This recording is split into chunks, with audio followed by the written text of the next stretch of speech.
good morning, and welcome to the Brenda Perryman Show right here on TV 33 WHPR, Comcast 20 in Detroit. And this is an exciting morning today.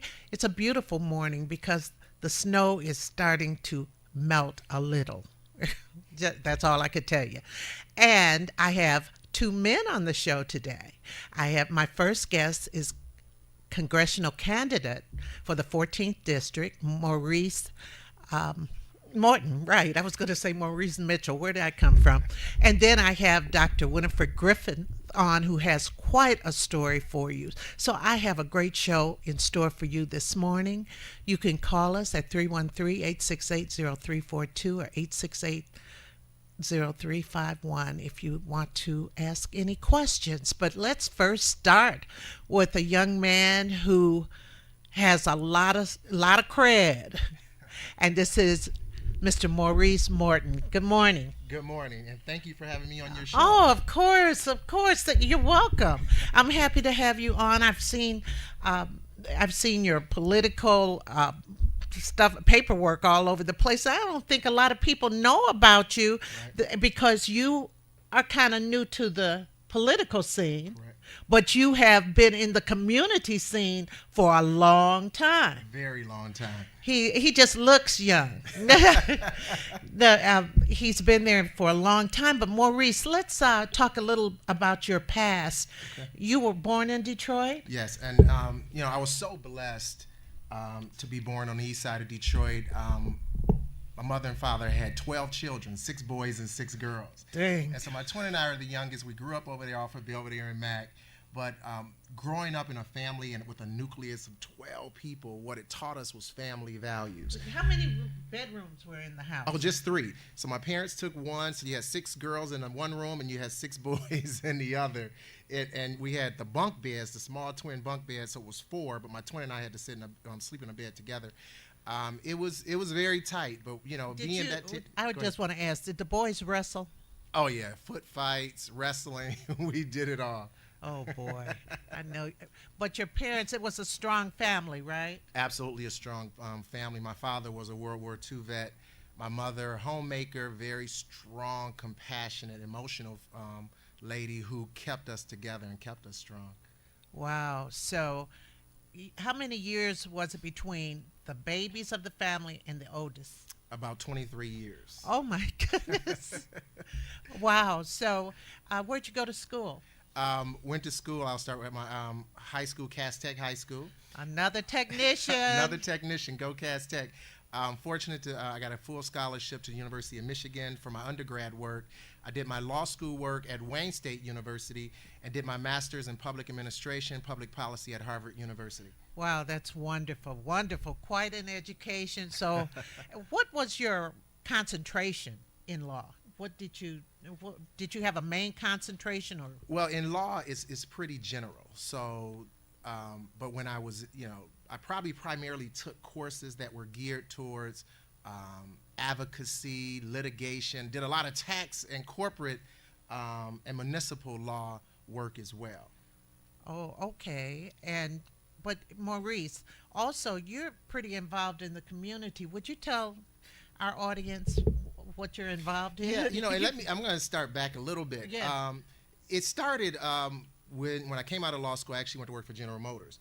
But I soon thereafter got an offer from then prosecutor John O'Hare to join the prosecutor's office. Oh, so you were a prosecutor. I was a prosecutor for over 6 years, and I eventually became chief of special operations under current Mayor Mike Duggan, who was the prosecutor at the time. I was the highest ranking and youngest ranking African American under him at one point. Ran a major drug unit, community prosecution, a lot of innovative programs that were focused on crime strategies, law enforcement strategies to reduce crime, and they were highly effective. But that got me very involved in the community at the time. I was the face of the prosecutor's office. I eventually went over to Detroit Medical Center as executive director of community affairs and associate general counsel with Mike Duggan for a short while. I was there for about 4 years before eventually going into my own law practice. At the time, I also joined the board of Detroit Academy of Arts and Sciences, and now today I've been sitting for 3 years as the CEO of Detroit Academy of Arts and Sciences. Wow. Wow. So how's that school? Or how are those schools doing? Isn't it more than one school? It was. We had elementary, middle, and a high school. And so now we have just the elementary and middle schools. Okay. About a little over 1,000 students. Wow, and they do some remarkable things. Oh, my kids are absolutely wonderful. The school is located on the east side of Detroit, just near downtown. Our children, K through 8, we have a choir. It's a show choir. Yes, Now, we hear about them. they've done, they remade Detroit State of Mind, well, New York State of Mind, called it Detroit State of Mind. Detroit, I Yeah, saw it. exactly. Uh-huh. When I first heard that song and I saw these kids, I mean, it touched me so much. We realized we need to do a video. We need to share this with the city of Detroit and with the nation. Initially, we thought we were only sharing it with Detroit, right? But all of a sudden, these kids got calls across the country. NBC Today show came here to Detroit and interviewed our children. They did Monday Night Football halftime show. It was absolutely amazing. So more recently, they've done Where is the Love? We shot a video for that. You can see it on YouTube. But that's my passion. That's my heart. They've inspired me every step of the way in my journey. And that's why now I've decided to run for Congress. Okay, the children inspired you. Any other inspirations to run for Congress? No, absolutely. I always tell this story. When I was at the prosecutor's office, I handled some pretty high-profile cases. When I was in the homicide unit, I handled a case with a young lady that involved the murder of her mother and the rape and murder, or the rape of the young lady, and she was left for dead. She survived. The next day, about 2 days after her ordeal, I met her at the hospital. And I spoke to her, and I told her I would be the prosecutor on her case. And though it took us about a year to get there, we eventually got justice for her. And this young lady was so powerful, so strong. But at the end of the trial, she came to me and said, "Mr. Morton, I want to be a prosecutor." She was just 16 years old. And I asked her, I said, "Why do you want to be a prosecutor?" And she said, "Because I want to help other young people like myself who go through a tragedy get justice." And I tell people, I felt at that moment, I felt helpless because I said, how do I help this young lady get to where she wants to go? And it inspired me to kind of switch sides, in essence, and help young people, work with young people, make sure they don't have to deal with the trials and tribulations of their neighborhoods and of their lives, and get them to their goals and their dreams. Right, and try to get them not to be embroiled in the system. Absolutely. But then as a prosecutor, you speak for the victim. Correct. That's very important. So I Absolutely. could see how your heart would go out to her. Right. And to all the victims. And have you ever seen this young lady again? Or? I did see, we kept in touch for a few years. Unfortunately, it did stop communication. I wish I could find her today. But I knew that, she got grown and she went on with her life. I wish I could help her achieve that goal. Hopefully she's in law school somewhere. I hope so. You never know. Right. You never know Right. what the words you do, the actions you take can inspire a person. Absolutely. So you have decided to run for the 14th District Congressional seat, Yes. right? Yes. So what is your platform? Well, my platform is straightforward. Number one is education. We want to make sure every child receives the education they deserve. Number two is gun control. As a former prosecutor and working directly in law enforcement, I just know the importance. Once again, to speak of a case, I handled the Bandy trial where a Detroit police officer was shot and killed in Detroit. This was back in 1999, late 98 actually. The trial lasted 2 years through 99 and 2000.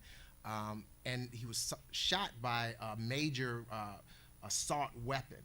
A military-grade assault weapon. And so the argument is we don't need those type of weapons on the street. We need to make sure our communities, our children, and our schools are safe. Our police officers, those heroes on the streets fighting for us, they're safe.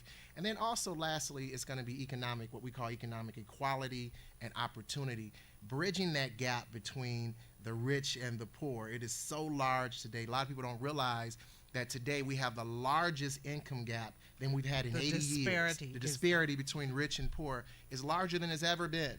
Well, let's go back to the first thing, the Education, children. right. The education. What do you see now, and what would you like to see, or what would you be striving for? What's happening now, and what would a Maurice Morton, who would be in Congress, want to see happen? Right. Well, fortunately, as the CEO of Detroit Academy of Arts and Sciences, I get to see firsthand the needs of our children and what it takes to run not just a school, but to be successful in education and educating our children. Number one is, of course, funding. Right now, we're funded at approximately $7,100 per child. The most successful districts, they're funded at over $11,000 per child. We got to close that gap. We have to get there.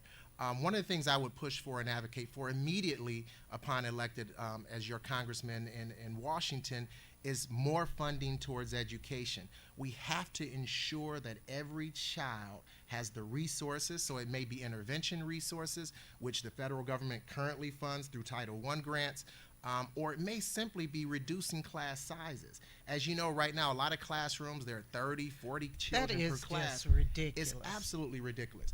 But if you can get, so one of the things I would shoot for, I have a plan that I call my 10K plan. And so to guarantee that every child is funded $10,000 per child, every school, every public school. Is that putting together all that monies, the Title I monies? And no, it's outside of Title I funding. Okay. So what I'm saying is direct funding that goes directly to general education, to affecting direct classroom instruction. What that will allow is reduction of classroom sizes to approximately 15 kids, 12 to 15 kids per classroom, or in some cases having 2 instructors in a single class. Wow. I'd like to see that happen. As an educator, I would love to see that happen, because when you have 30 kids in a classroom, especially elementary kids. Right. I mean, you're trying, they're just out of home. Right. They need some more individual attention. And Right. if you have 30, it can become overwhelming for the teacher. No, absolutely. And one of the things that we deal with is, this year I was stunned, and a lot of schools deal with this. You don't realize is we had kids coming into school for the very first time in the first grade, because kindergarten isn't mandated. So they're just now learning letters and numbers. So things they don't should know learn. anything. Absolutely. So that's the second part of my education plan, is additional funding towards Head Start and pre-K programs. Yeah, because if they don't know anything, they will get lost. I was surprised last night to find out my grandson, who's in second grade, he's having trouble with math because he can't get his division and I think it's division and multiplication right. And I didn't even have division in second grade. Yeah, I thought it was later. If we're going to make our children competitive, and what they use as a gauge, the experts today, is they say, look, by third grade, they can predict the success level of that child for the rest of their lives. So they're building prisons, they're setting job projections 20, 30 years in the future based upon where our children are at third grade today. Now, there was a report that came out recently that showed 2/3 of third graders were not prepared for college, on a long-term projection, prepared for success in life. I'm not talking about 2/3 of black children or 2/3 of Detroiters. 2/3 of children nationally, throughout urban areas, rural areas, throughout all our states, 2/3 of our children. There is a crisis in education. We need to recognize that. Right now in the United States, United States ranked number 32 in the delivery of education amongst developed nations. Yes. We used to be number 1. Where did we go, Ms. Perryman? Where did we go? How did we get to 32? Sometimes I think they're trying this class system. It's almost a class system being set up. Right. And them that got and them that don't. Right. And with certain, I'm going to say it, the EAA schools, they seem to be building a permanent underclass. Some things are happening. It needs to be more investigation and scrutiny. A lot of educators have seen that these schools are not helping the children as they should. Their testing is even different.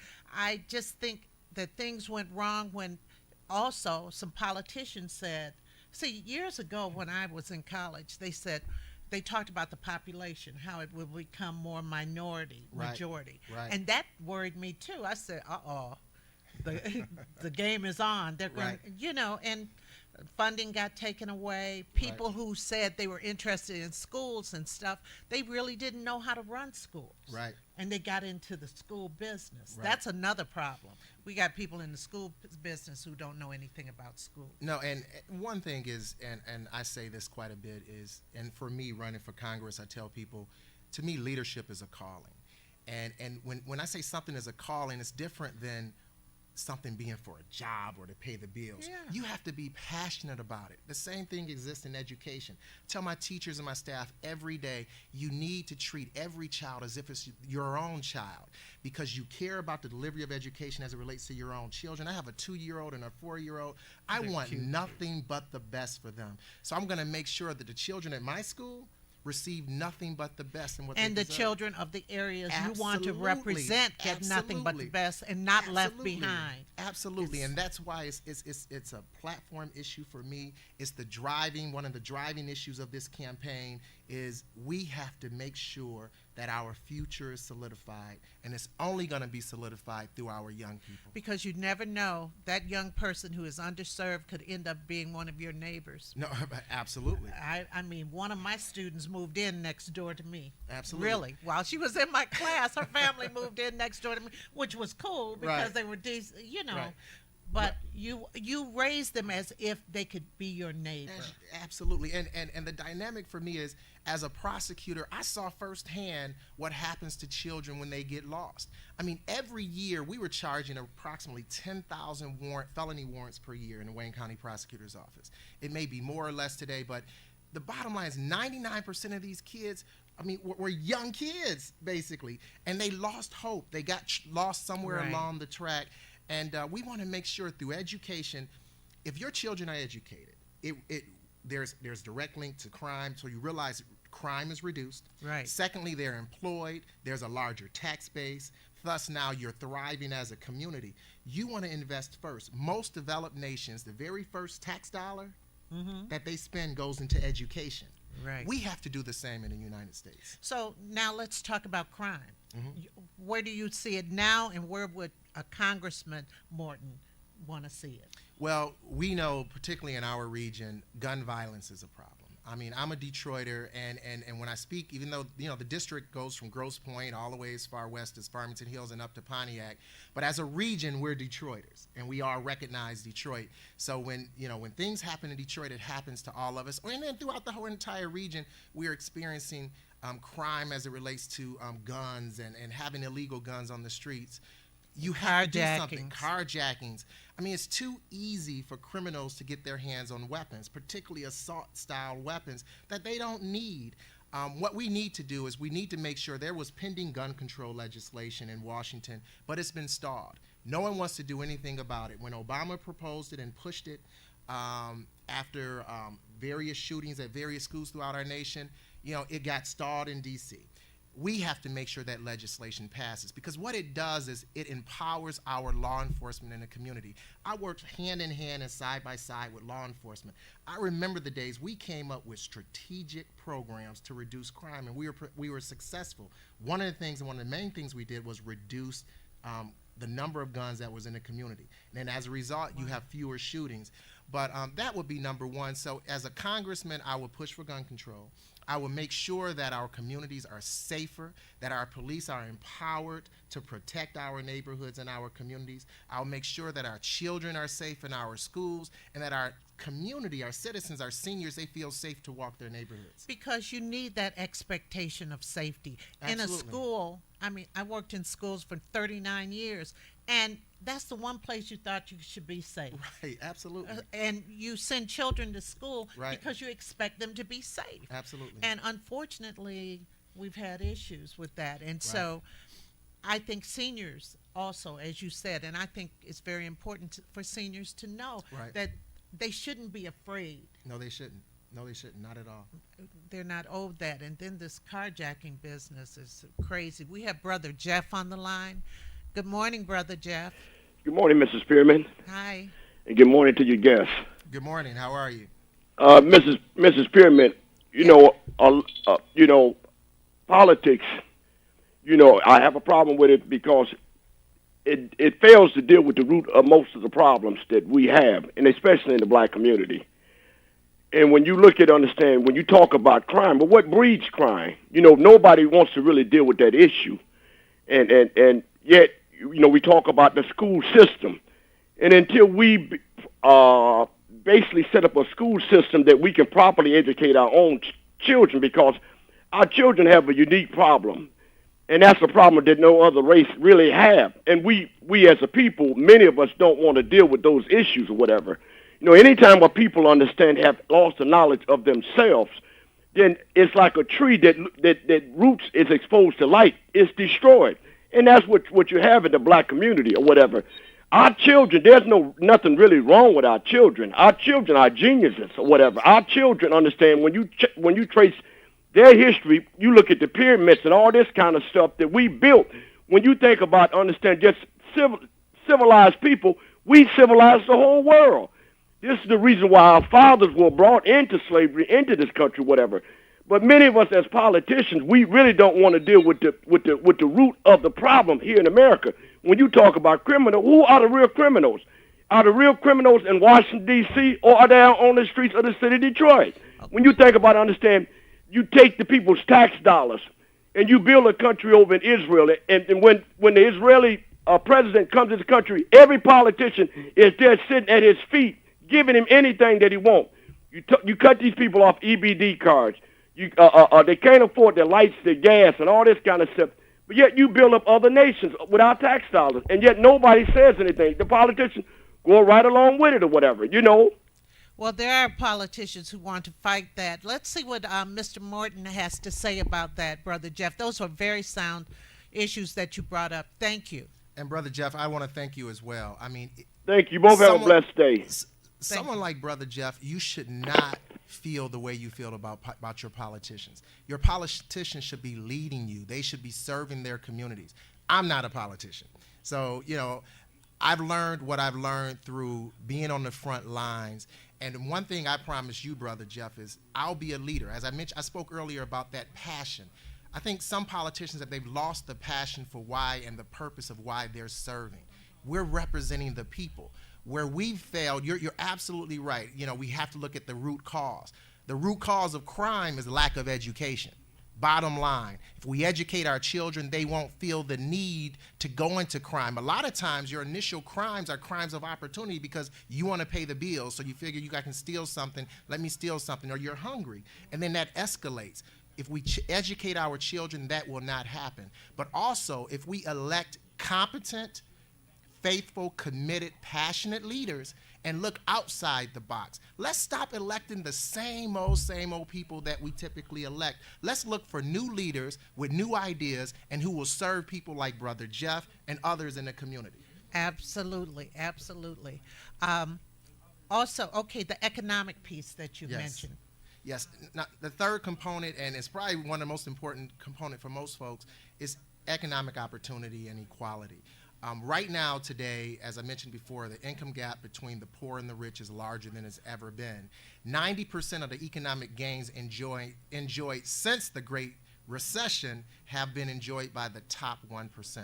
We have to make sure that everyone enjoys the American dream.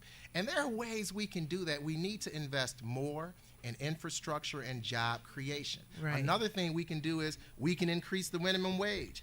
Oh, yes. I think that's a common sense issue. It's a tough issue for business owners. Now, I'm a business owner as well. I own multiple franchises in the city of Detroit, Subways and Big B Coffees. And so I understand both sides of the issue. But the bottom line is families have to be able to pay their bills. Yes. We have Sylvia on the line. Okay. Good morning, Sylvia. Good morning, and good morning to your guests. Good morning. How are you? At this point, I think most people, not everybody, but many people feel the same way, and I know I do as far as politics and religion.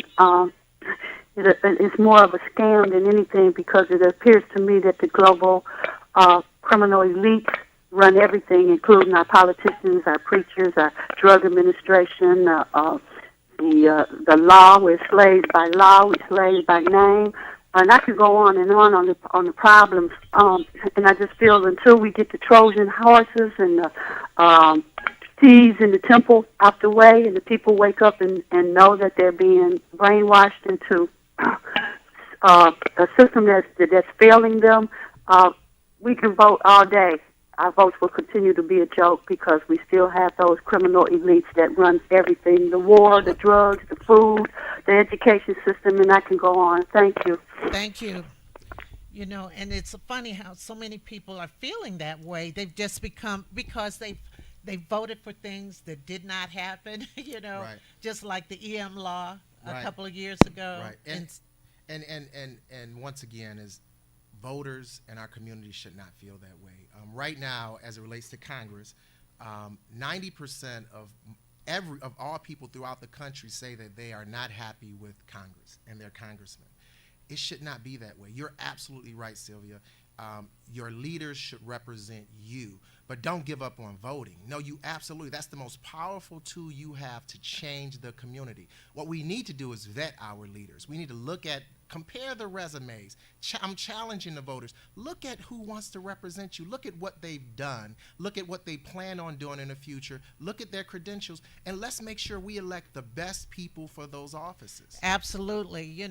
Old bad habit. Absolutely. I mean, that's what's Right. been going on. It's Right. old bad habit. Right. Okay, you just have a few more minutes. We have a call. Could I just take it? Okay, good morning. Who am I speaking with, please? Hello? Hello? I don't know what happened there. I don't know what happened. Good morning. Oh, I guess they hung up. Well, what are some of the things you want our audience to know and about voting for you and why they should vote for you? Let's give this statement. Well, I've kind of spoke about my resume a little Yes. bit. Very diverse background from working in the prosecutor's office. I also worked at Detroit Medical Center. I went over there. We fought to save jobs at the Detroit Medical Center. Went on, started my own law practice where I've always served as a passionate and advocate for those I represent. And then, including running a school. So the gamut from, law enforcement to business to law to the schools, I've been fortunate to have a very diverse background. And so I'm asking the voters, take a look at my resume. I was blessed to be well educated myself, having gone to Cass Tech, University of Michigan, and Harvard University. Blessings in my life that's helped to make me the person I am today. Strong parents in my life. I promise to lead for you and to serve the people of the 14th Congressional District. I will fight for education, I will fight for gun control, and I'll fight for economic opportunity because I want to represent you and give you the leadership that you deserve. What is your website? Website is mortonforcongress.com, so make sure you visit the website. A wealth of information about my candidacy, or you can visit us on Facebook. Once again, Well, will Morton you for be Congress. speaking anywhere anytime soon? I'm commonly at community groups and speaking on the weekends and commonly at different events. I'll be at West Bloomfield next week speaking to their Democratic group. I spoke at the 14th Congressional District last week. So more than likely between now and the election, you'll get an opportunity to hear me speak. Otherwise, in the next 30 days, go to YouTube. We're going to put out some short videos that's going to talk about my platform and why you should elect Maurice G. Morton for Congress. And what if a Black Club or something or community group wants you to come out and speak to them? Oh, give me a call. Visit our website. You can actually sign up on the website, mortonforcongress.com, or you can give us a call directly. And house parties. Oh, house parties, absolutely. If you want to host, let's say, some of your neighbors, 15 to 20 or 30 people, I ask you to do that. Help me reach those. One of the challenges that I know I'm going to have is name recognition. I think, as I've spoken along the way, people have said to me, wow, we didn't know this about you. We actually, we feel the passion that you have for And I the want to community. just applaud you for having businesses in the city and hiring Detroiters. Oh, no, absolutely. That's what we do. We do. I mean, as I indicated before, I have 8 franchises, all of them located in the city of Detroit. We hire Detroiters first. Typically, they're young people trying to make it through college, make it through school. We give them health insurance. We want to make sure and help make them successful. Yes. There's also those we want to groom towards entrepreneurship And who may one day, management absolutely, they may want to run and own their own Subway one day or Big B Coffee. Maurice, we got to have you back. Oh, absolutely. We have to have you back. And ladies and gentlemen, Once again, Maurice Morton. He's running for the 14th district in Congress, and I thank you so No, thank much. you. It was such a I mean, pleasure. The thank you time so flies when the you're ti- having fun. I know, right? I know. Well, you'll This be was back. very enjoyable. You'll be back, Thank and you. I'm so happy to have you on the show. We'll be back Thank you. with a fantastic man, Mr. Dr. Winifred Griffith. So stay right there.